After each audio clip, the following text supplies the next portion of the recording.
Just want to first thank you all for coming and listening to the talk. For those who don't know me, my name is Sanchez. I'm a fourth year medical student here.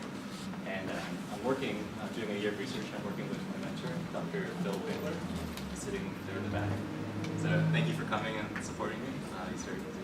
Some of you guys might be familiar with some of his work. A lot of our classmates are active participants in the hypoxia lab. And that's one of the many things that he does here. So to get started, the title for my talk is Hypoxic Preconditioning and the Unfolded Protein Response, a new target for neuroprotection against hypoxic brain injury. So that's kind of a mouthful. And before we get started, this is just a general outline of what it is that I'm going to be doing or talking about today. The bulk of my talk is going to be about the significance and background of my study and some of the preliminary data that prompted this. I'll save the study design, the details of the study design, for my next talk in January, where I'll also include some of the data that I've collected. So before I actually get into the significance, I'll just give you a taste of what it is that I'm doing. So my project is to determine which of the unfolded protein response pathways, PERK, ATF6, and IRE1, are required for hypoxic preconditioning in EAT rat cortical neurons. So just to preface, this is a more basic science. I know most of what we're doing here is more clinical research, so it's kind of take a different route here. So this could be very biochemistry heavy, so very good. So just really quick, hypoxic preconditioning is a neuroprotective mechanism. It's a mechanism that neurons have that we've seen in culture in which they protect themselves from hypoxic insults. Okay? And then there's this process called the unfolded protein response. And I'm going to be turning on and off on various pathways within that, these PERK, ATF6, and IRE1, to see how they affect hypoxic preconditioning. I'm doing this in E18 rat cortical neurons. And E18 refers to the age of the neurons that I use in culture. That's embryonic day 18 out of a 23-day gestational period of rats. So for the significance, just kind of big picture, again, hypoxic preconditioning is a neuroprotective mechanism. And the idea is that if you can understand this mechanism, then somehow perhaps you can modulate it, you can turn it on, and somehow create a protective effect in patients who might be at risk for ischemia. And a great way of actually signifying this is we're talking about stroke. Stroke is a severely debilitating disease, as we all know. I think we've all had, in some way, some exposure to it, whether it's somebody that we know or a patient that we've taken care of on the wards or in the ICU. It's among one of the top causes of morbidity and mortality, and accounts for, it's estimated, about 50 million lost DALYs by 2015 worldwide. A DALY, for those who might not be familiar with the term, is disability adjusted life year. It's one way of trying to measure the burden of disease. And actually, it's a really great way of doing that. DALY was adopted by the WHO in around 1990, and it tries to take not only into account the amount of life lost due to premature mortality, but also the amount of life that is lived, but with the burden of disease, right? So it recognizes the fact that it's not just losing life is important to account for, but also living with the morbidity of stroke. The stroke ranks second overall as the cost of lost DALYs in high-income countries like the US. And just to put in perspective, 1 out of every 19 deaths in the US is due to stroke. So another reason why stroke is a great way to illustrate why the importance of this research is because in stroke, it's one of the few things that there's not a whole lot of we can do for it. Right now, there's two main strategies you can think of to treat stroke. One is a reperfusion strategy, and while that's effective, unfortunately only a minority actually end up receiving any type of thrombolytic. Less than 5% of patients who come in with an acute ischemic stroke actually end up getting thrombolytics. So it's only effective in this narrow time frame, this 3 to 6 hour window. Another potential strategy is this neuroprotective strategy, and that's one which thus far has failed to show any clinical benefit. And so what I mean by that is there are various cell mechanisms that govern cell death, that govern neuroprotection, and if you can somehow stop the cell from dying via these mechanisms, then perhaps you could preserve its life. And I'm going to talk a little bit more about some of the strategies that have been attempted in the past, some of these clinical trials. But in order to do that, I want to talk a little bit about why cells actually die. We all know that neurons need oxygen and glucose to live, to their key substrates in ATP production. But how exactly, why is it that cells die when we don't have ATP? I didn't think it was readily apparent. And There are a few different reasons why, one of which is you have a direct or indirect influx of calcium to the cytosol. There are various ways in which this can happen, and I'll talk about a few of them. But calcium is a very powerful second messenger in the cell, and it ends up activating various types of proteases, lipases, and endonucleases that will just tear up any kind of protein, lipid, or DNA that's in the cell, and eventually lead to apoptosis. Some examples of this is something called excitatory neurotoxicity, or excitotoxicity. It's something that occurs in ischemia. So what ends up happening is that during an ischemic episode, you get energy loss, you get a reduction in ATP, and you lose that sodium-potassium gradient that so many cell transporters rely on. They rely on that potential energy. One such transporter is this glutamate transporter. When you lose that sodium-potassium gradient, rather than bringing the glutamate into the cell, it actually reverses the polarity of that transporter and starts shuttling glutamate outside of the cell. Glutamate is one of the main excitatory neurotransmitters in the brain. So when you actually are shuttling it outside the brain, it starts activating a lot of the neurons around it. What ends up happening is that glutamate will then target AMPA receptors, which will then cause the cell to depolarize. So you'll get that magnesium that pops out of the NMDA receptor, and then when NMDA is activated by glutamate, you'll get an influx of calcium. So you get all this excitation occurring, and then you get all this calcium that's entering the cell that can no longer be handled. You don't have the ATP to shuttle it out of the cell or put it into the endoplasmic reticulum. So you get calcium overload, and that leads, as I said in the previous slide, to an activation of various types of proteases and such that leads to cell death. And this is actually one of the reasons why you worry about somebody who's in status, because if too much excitation in the brain can lead to this excitotoxicity. Another reason that you get death in cells, and I'm going to only touch on this briefly, as I'm going to talk about it more in depth in a few slides, is due to the accumulation of something called unfolded proteins in the ER. That occurs with hypoxia and ischemia, and you have this accumulation of unfolded proteins, which is known as ER stress. And one mechanism that it tries an attempt to ameliorate that stress, if it gets too stressed out, it'll send a signal for the cell to die. Okay? And through various indirect methods also increases the cytosolic calcium. But I'll leave it at that for now and explain it more in just a little bit. So that being said, you can imagine that there are various ways in which you can target various parts of those mechanisms to see if you can stop them from occurring. For example, calcium, as I said, is a very powerful second messenger in that cell death pathway. So you might think that by blocking it, you can then preserve the cell. And there's been so many studies that have looked into these calcium channel blockers, but thus far they've all pretty much failed. And in fact, some of these studies have showed negative outcomes when trying to modulate the calcium activity. The NMDA blockers, as I said in that excitotoxicity slide, they don't work as well. They've tried free radical trapping agents and this phosphatidylcholine intermediate and hypothermia, but none of these trials have been given any strong evidence to support their use. And I think it's very important to note that in all these studies, you've had very positive and effective animal models that showed that there was a neuroprotective effect. For some reason, it just didn't translate into the clinical setting. Hypothermia, I put an asterisk here because it is used in a few cases, such as cardiac arrest, or in something in perinatal asphyxia. And in those cases, it has shown to have an improved outcome. But for a few trials that have tried to attempt to use hypothermia in an ischemic stroke, they haven't really shown any powerful data to support it. In one trial, it was actually called the Kool-Aid trial.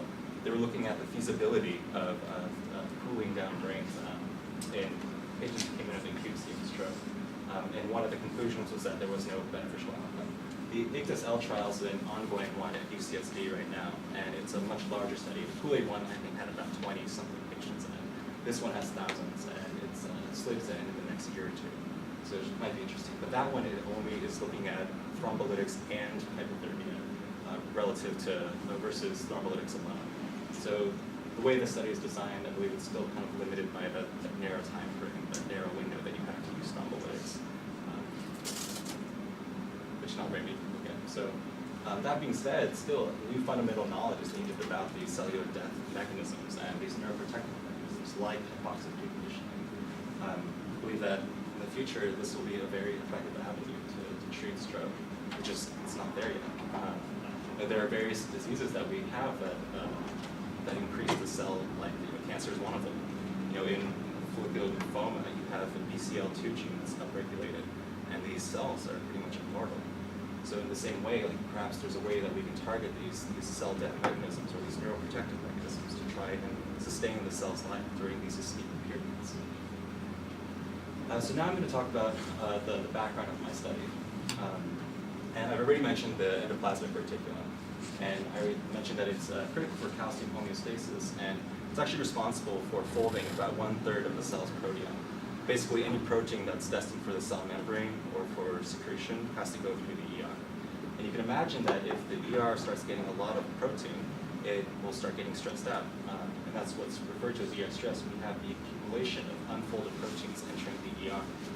And basically, when the protein folding demand outweighs the protein folding capacity, that is what ER stress is.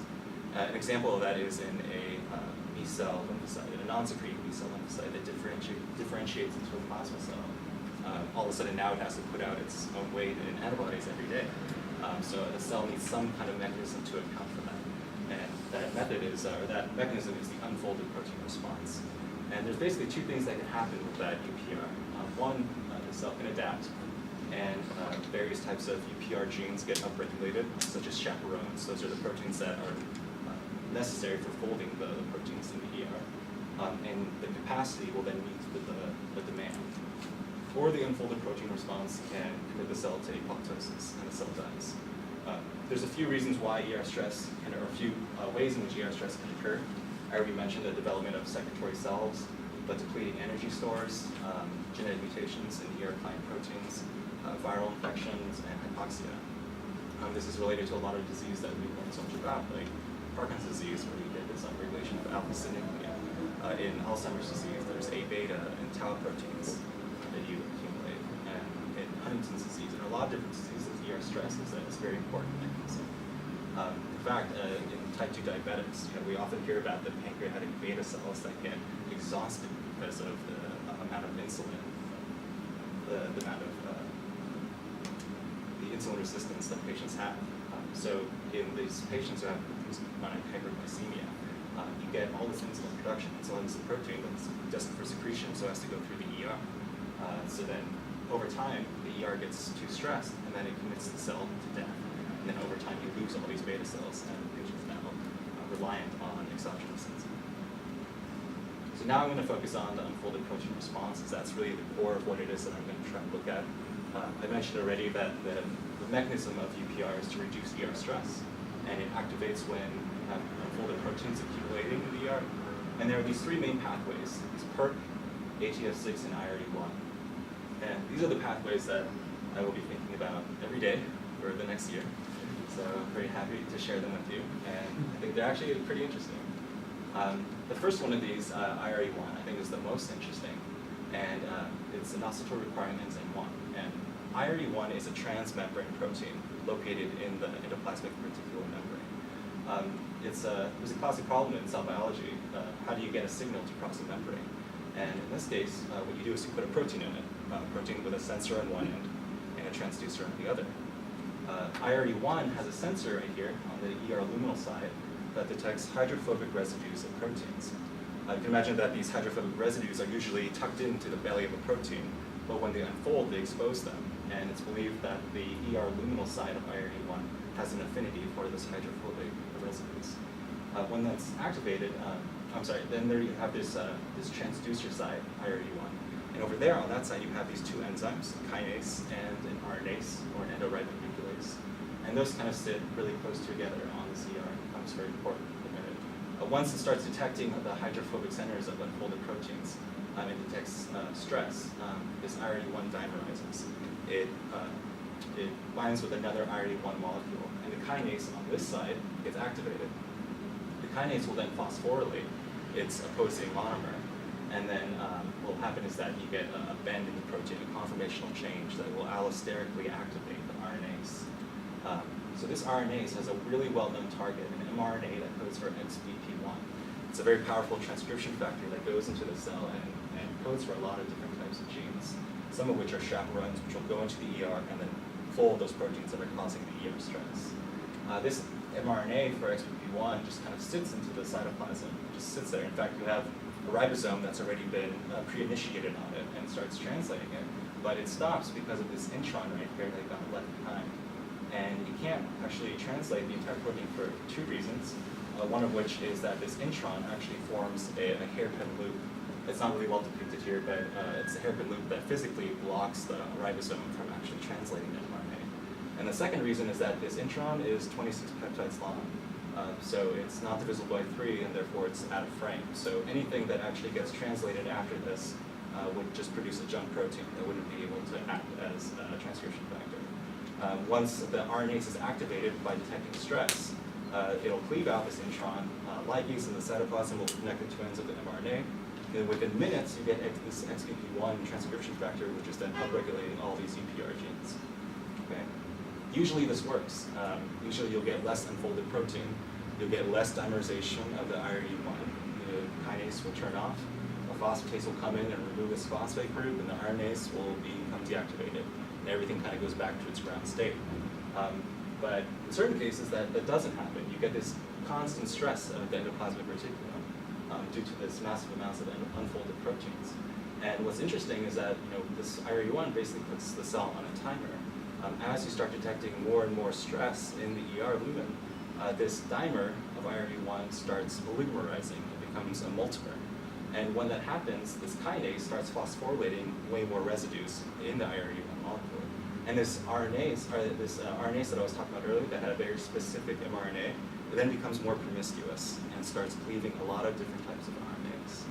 Okay, and some of which those RNase codes for proteins that inhibit the caspase cascade. And the caspase cascade is involved in this apoptotic mechanism. So once this RNase becomes more promiscuous, you activate that caspase mechanism and the cell dies. Another reason is that, what's depicted over here, you can imagine that this is going to be all over the ER, right?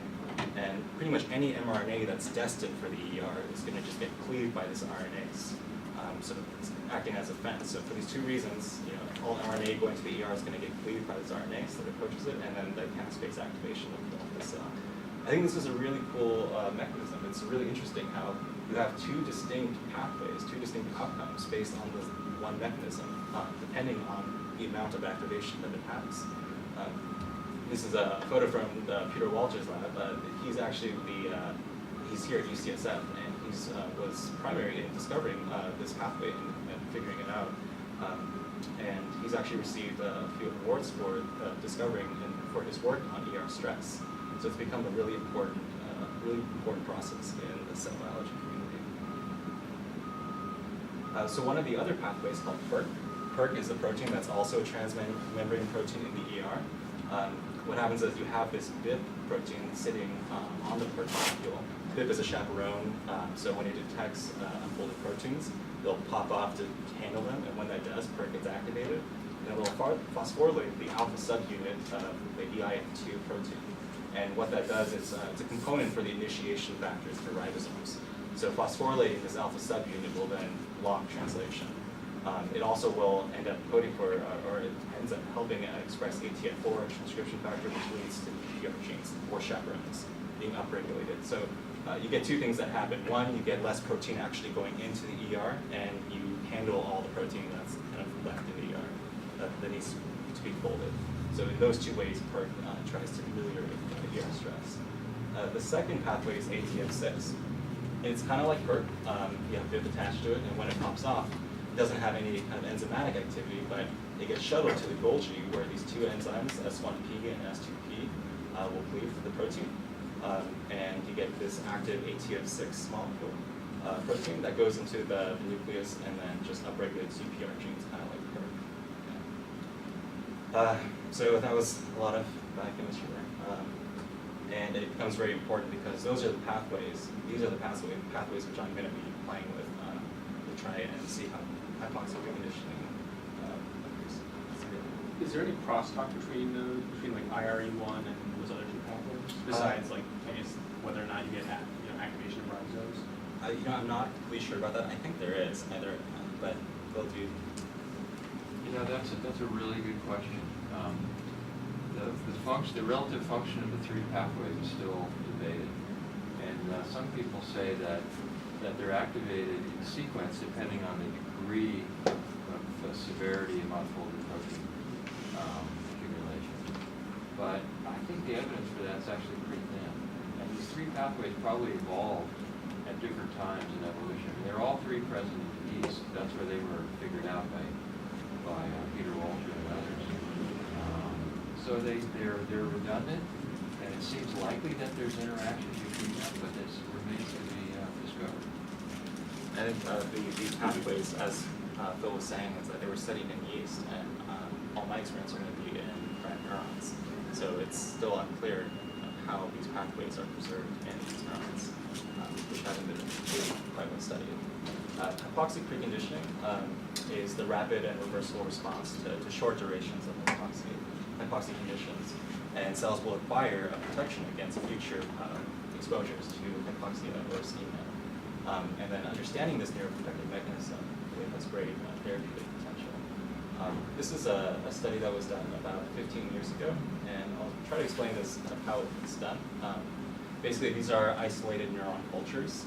You take a rat brain, you do a few things to it to kind of separate all the individual cells, put them in a dish, and over a course of a week or so, you get all these processes, all the dendrites and axons growing out, and lots of synaptic connections occur. And then after about a week, you're able to perform these experiments. And so in this case, you have a control group. These are what normal cells, healthy cells, should look like. Right? Then I have these two groups, B and C, that are labeled as naive and preconditioned. Naive cells are just like the control group. Nothing was done to them. And they're kind of in their base or ground state, their baseline state. But preconditioned cells, they're the ones that have this hypoxic preconditioning, these brief periods of hypoxia. And brief, kind of in quotes, because it's actually 20 minutes. And I think it's important to understand that the environment that these cells are in are very different than the brain. It's in culture. So just kind of trust me when I say 20 minutes is actually a relatively brief period. You don't get really as much, a lot of cell death relative to control groups when you expose them to 20 minutes of hypoxia. That being said, preconditioned cells for approximately 20 minutes, you wait 24 hours and let various mechanisms occur in the cell. And then after 24 hours, you re-expose these two groups, B and C, to a longer ischemic insult on the order of a couple hours. Okay? And then the next day, you kind of look to see what happened. In these naive cells that were not preconditioned, you see very poor-looking cells. For anyone that's used to looking at these cells, these are terrible. The ones in the preconditioned group look a lot better. They don't look quite as good as the control, and that's generally the case, but they look much, much, much better than the naive cells that were not preconditioned. So this is, I think, a really interesting mechanism. And they quantified this and showed that there was a distinct reduction in cell death in those cells that were preconditioned. And those that were preconditioned, not only hypoxia, but also in oxygen glucose deprivation states. These are some preliminary data from the WIP lab. These are not isolated neuron cultures. These are slice cultures. And you take the hippocampus and you make really thin slices and you put them in a culture media and then grow them for about a week. And you basically do the exact same thing. On this group, you have the hypoxic preconditioning group, and down here you have a mock hypoxic preconditioning. So you do the kind of the same things to the cells, but without the actual hypoxia. They used a dye here called Cytox, and it's a fluorescent dye that enters the dead cells, and it tags basically DNA. But what it illustrates is that which cells are dead. So green here are dead cells, and it's kind of hard to see here. There probably is some fluorescence going on, but relative to the two, you have much less fluorescence in the hypoxic preconditioning group. They quantified this. I think the units here on the Y are fluorescent units. Fluorescent units, I think, is a unitless unit. Doesn't really make too much sense, but there is a reduction in fluorescence in those groups that were preconditioned, showing that there was much less cell death within these slice cultures. This is also, these are some Western blots about describing some of these three pathways in the unfolded protein response.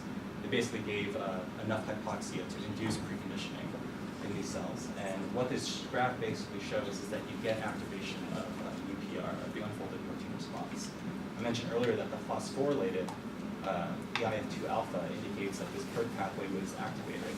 And here you have this gradually increasing band depending on how much hypoxia you gave it. And so this is an indication that you have an activation of the PERT pathway.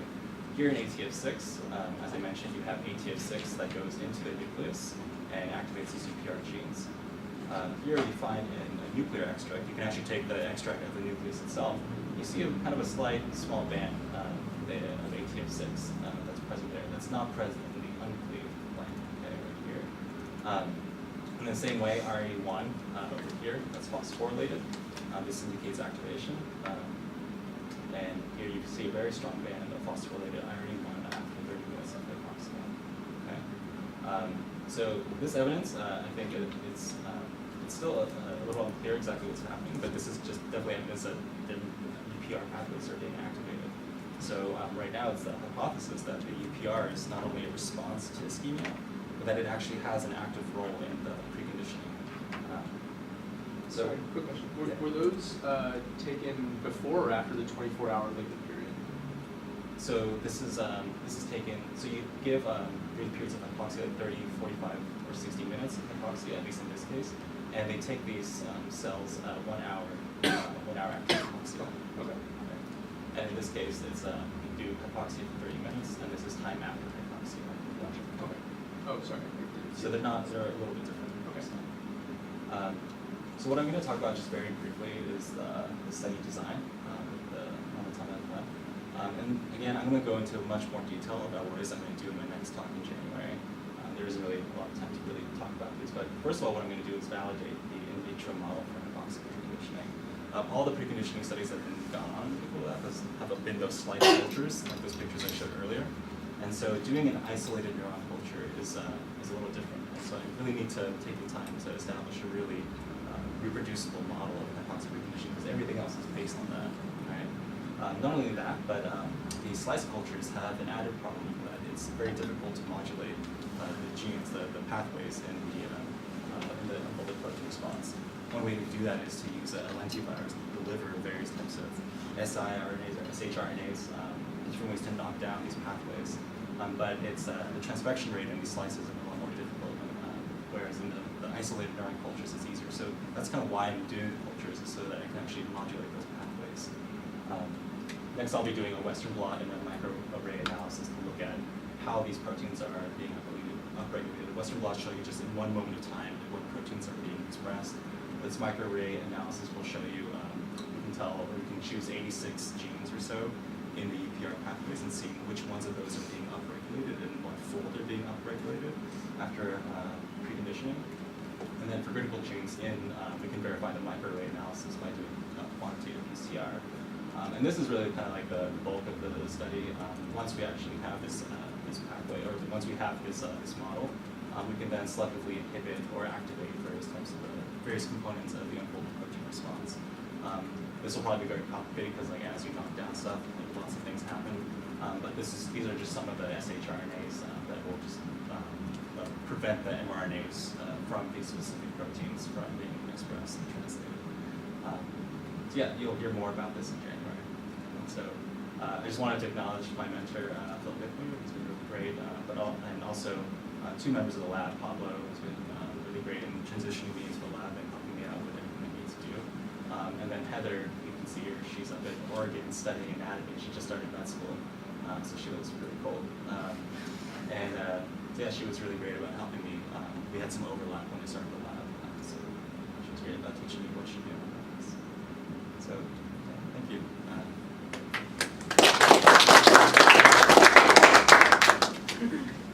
Questions?